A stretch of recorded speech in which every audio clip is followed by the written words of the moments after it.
Rats. Who's that? It's Nobby. Hey, Andy. What's up? Good. Great job. So we are going to start off with Jim Barcelone with Miami Herald. Miami Herald. Taking it back home. All right.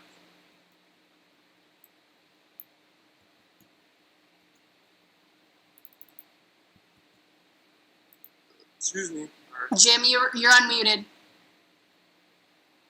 Thank you very much. Yep. Hey, so what's it like being there? What was that whole experience like so far and the fight being on Fight Island? It was awesome. I actually was here in September.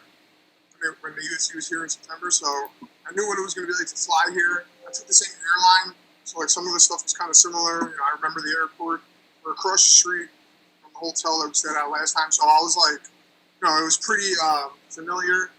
But this is history for MMA and UFC, so grateful to be here. Obviously, more grateful for the win,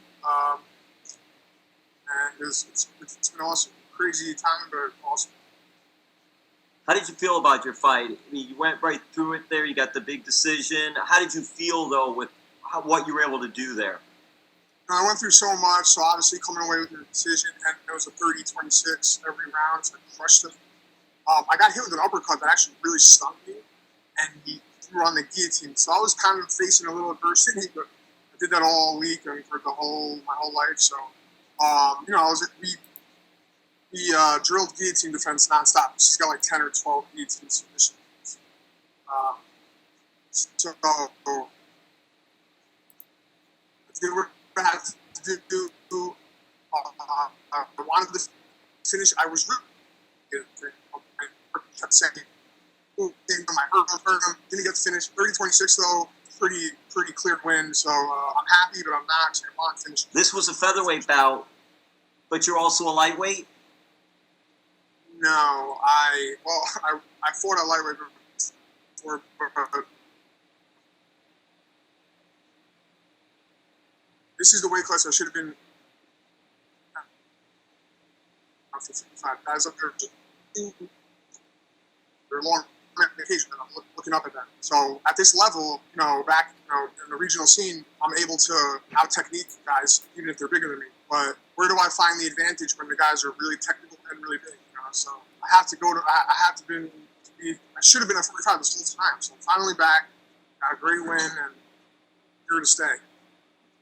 And what was the rationale, the decision? You talked about it already, but what was the? Was there a certain point where it was like, no, not lightweight anymore. I got to do featherweight and just stay at that? Yeah, I mean, like even the fights that I was winning at featherweight in the UFC, like the guys were huge. Like I could feel the difference in the size of the men that I was fighting. So I'm not tall. My arms are short. I have the reach of like a bantam or a flyweight.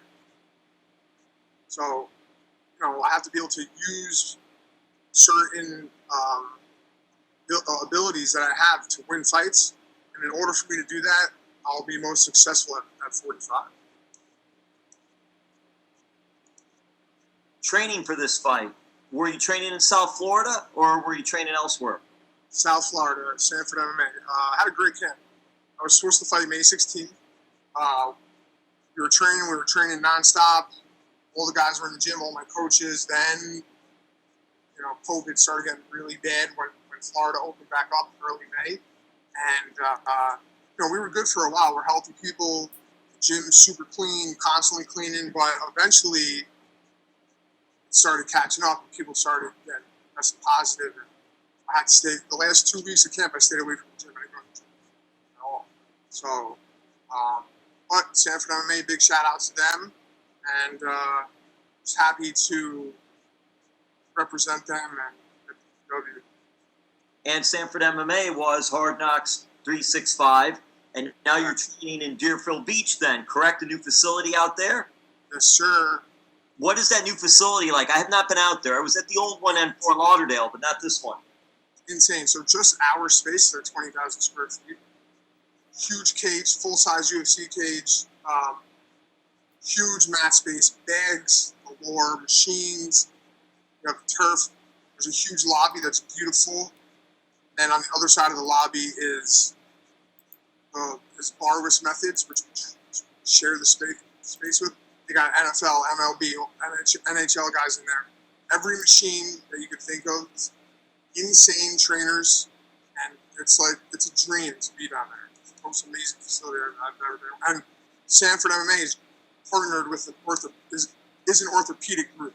Sanford Health is an orthopedic group, so they made a branch called Sanford MMA, and they're gonna, give us all our physical needs, doctors, orthopedics, everything. So I'm blessed, grateful to be there.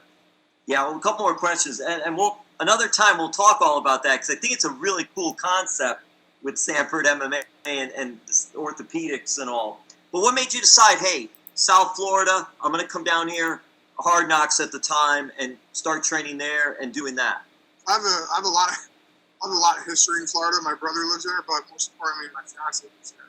She's a business owner. She owns a American Ninja Warrior obstacle course gym in Florida, in Boca, and she owns some.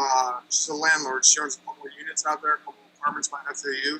So, we've been engaged, and I was traveling back and forth to Milwaukee to train her for sports. So I decided to make a full move to South Florida to be with her. And then lastly from me, did you watch the Usman Masvidal fight? And what can you say about your teammate getting the victory? Man, Usman, nicest guy ever. Even before he fought, I got here and he was texting me nonstop. Yo, you need anything? How you feeling? You good? How you doing? You want to hit mitts with my coach? How's your weight? Do you need help cutting weight? And I'm like, bro, you got the biggest fight of the year coming up. Just worry about yourself, please, because I don't want to put pressure on anyone. I don't want to, I got this. But super happy for him. He did what he does, and he dominated Masvidal. People might not like the way the fight looked, but if you're a martial artist, then you can appreciate it. And he's the man. Hey, well, tonight you're the man, and thank you so much. Thank you, brother. And then we'll wrap things up with Gabriel Gonzalez from Cage Side Press. All right. Jared, the one everyone wants to talk about, just how did it come together, your buddy Paul Felder to step in the way he did this week? So I lost all my corners due to the virus when Gilbert Burns was supposed to fight. They all went with him, and then they were going to stay and corner me. But when they got to Vegas, there was a red flag. Everyone tested positive, besides Herbert Burns, but he slept in the room with Gilbert the night before, so they wouldn't let him get on the plane, obviously, because he was exposed to the virus. So on Friday, before I left on Sunday, on the Friday before that, I get the phone call from UFC, like, yo, what do you want to do? You lost all your cornermen. So I was like, do I need a corner? But I knew Paul was going to be here, so he was like, I called him. I'm like, yo, he's one of my best friends. We were teammates for years. I'm like, yo, you trying to corner me? And he was like, if they let me, I'll do it. So that's how it happened. And the UFC let him get off the desk, come corner me, and it worked out.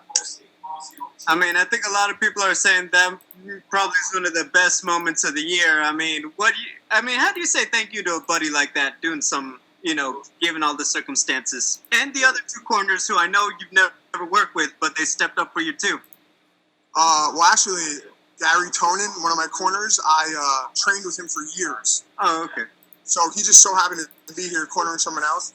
And he's one of the best grapplers on the planet. I don't know if you know him.